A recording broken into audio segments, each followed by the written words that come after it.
चरागा है तेरा आस्तां सलामत, मिलकर पढ़ लीजिए, तेरा आस्तां सलामत, मेरा काम चरागा है तेरा आस्तां सलामत।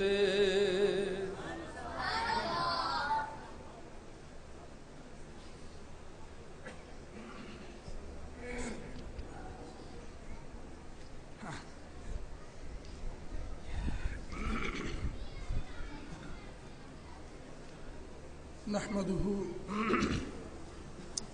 व नुसल्ली व नुसल्लिम अला रसूलिहिल करीम रब्बि इश्रह ली सदरी व यस्सिर ली अमरी वहलुल उक़दतम मिन लिसानी यफ़क़हू क़ौली। अऊज़ु बिल्लाहि मिनश शैतानिर रजीम, बिस्मिल्लाहिर रहमानिर रहीम। सुब्हानल्लज़ी असरा बिअब्दिही लैलन मिनल मस्जिदिल हराम इलल मस्जिदिल अक़सा अल्लज़ी बारकना हौलहु लिनुरियहु मिन आयातिना इन्नहु हुवस समीउल बसीर। सदक़ल्लाहुल अलीयुल अज़ीम व सदक़ रसूलुहुन नबियुल करीम व नहनु अला ज़ालिका लमिनश शाहिदीन व शाकिरीन वल्हम्दुलिल्लाहि रब्बिल आलमीन। Dear Islamic brothers, dear countrymen, dear friends, seniors, we thank God millions, billions, trillions of times that God Almighty has bestowed us with this night of Miraj, which was on 27th of Rajab. And because of the blessings of this night and the blessings of Prophet Sallallah-u-alaih-i-wa-sallam, may God bless you and me with the intersection on the day of judgment, and may God forgive us from our sins and bless us to refrain from bad deeds. May God bless us with the spiritual identification of Prophet Sallallahu-Alaihi-Wasallam, because without attaining spiritual identification of Prophet Sallallahu-Alaihi-Wasallam, God's divine true spiritual identification cannot be achieved. The journey of Miraj is such a wonder of Prophet Sallallahu-Alaihi-Wasallam. Although there are many wonders of Prophet Sallallahu-Alaihi-Wasallam from the birth of Prophet till the lifetime, but this wonder has its eminence from many others. God says, Subhanalladhi asra bi'abdihi. Pure is the God who took his man for the journey. The first portion of the verse is Subhanalladhi, which means from your doubts, from your power of thoughts, God is beyond and pure, and your thoughts do not alter what God does. The second part, Asra bi'abdihi, God took his man to the spiritual journey. Notice that the word his man is used here.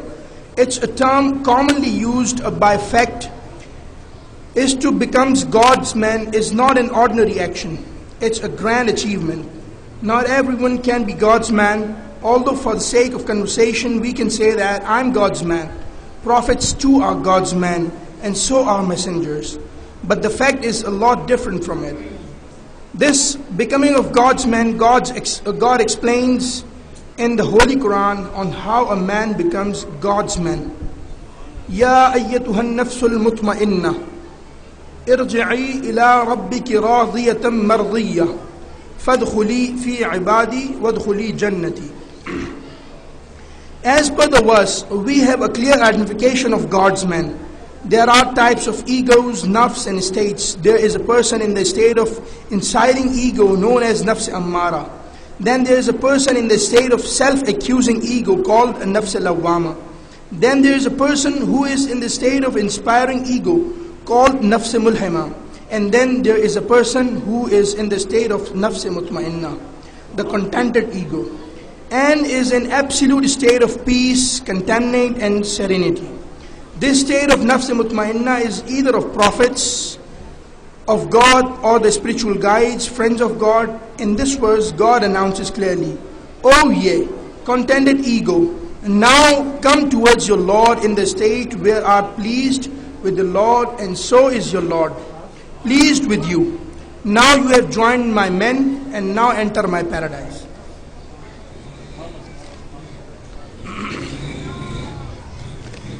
Remember those who think that they are great servants of God, they perform great worships, they are great mujahid, they are extremely pious, they are great people. Those who think like this about themselves, they should read Quran. God says, when I created man, I exalted this creation from all other creations and made it the greatest creation. And when I lowered them from the lower to the lowest. Now you can imagine that from the creations of God, which creation could be the lowest one? Mosquitoes, insects, pigs, etc. Now just imagine that if a person has been lowered by God and that big mouth says, what's the difference in the Prophet and what's the difference between the Prophet ﷺ? I too, man of God, just like messengers of and prophets. You can imagine that he is yet to become man of God. Subhanalladhi asra bi'abdihi laylan min al-masjid al-harami ila al-masjid al-aqsa. Took my man from Masjid al-Haram to Masjid al-Aqsa in just a little portion of time. There are some references that say that Prophet ﷺ spent 18 years there, but for the world here it was very brief of time. It is true, and in many traditions that Prophet ﷺ came back and the bed from where he left was still warm. The water was still moving with which he performed ablution. The door lock chain was still moving when he returned. Such a wonder of Prophet ﷺ. Now let's speak a little about faith and firm belief. When Prophet ﷺ returned from the spiritual journey Miraj and announced to everyone of the revelation and of the journey, the enemies of Prophet ﷺ attempted another conspiracy out of this. It was information for non-believers to be used for their advantage and derail the faith of many believers. To do so, they looked up for someone who was from the closest companions of the Prophet and had a reputation among the people. They found Abu Bakr Siddiq to be the right target, as he was out and away from the city at that time for the purpose of trade and business. Abu Jahl went up to Abu Bakr Siddiq right when he returned from the journey. Abu Jahl told Abu Bakr Siddiq that if someone comes to you and claims out loud that within a matter of few seconds I went to the skies, I went to Masjid al-Aqsa, I went to heavens and hell, would you believe that? Abu Bakr said, absolutely not. This is impossible. It's not possible at all. When Abu Jahl saw that he has convinced Abu Bakr Siddiq completely, he then said, do you know who is saying this? Abu Bakr Siddiq asked, who is it? Abu Jahl said, this is your friend Muhammad ﷺ saying all this. Abu Bakr Siddiq smiled and said, really? Is he claiming all this? If that is the case, then all this is possible. This is called firm belief and faith. The faith of all the followers of Prophet on God was told by Prophet himself. No one knows God or has seen God.